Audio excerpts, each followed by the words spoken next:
States do not need to announce that a population's claims are void if they can dismantle the institutions that sustain those claims.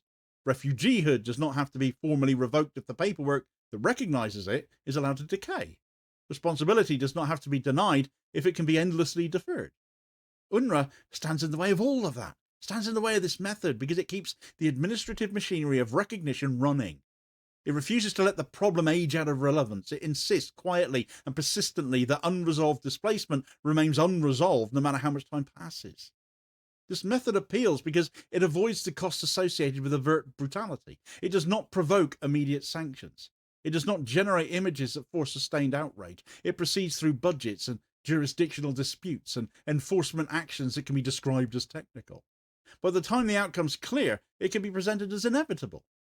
UNRWA disrupts that process by insisting that time alone does not resolve injustice. That insistence is intolerable to a state seeking permanent control without permanent responsibility. If UNRWA is dismantled successfully, the consequences will not arrive as a single dramatic collapse. They will accumulate slowly and quietly.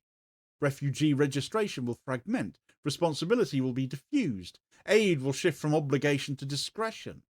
Palestinians will continue to exist physically, but their legal visibility would diminish. Claims would become easier to ignore, not because they've been resolved, but because the institution that sustained them has been removed. This is administrative erasure, and it is effective precisely because it looks procedural rather than violent.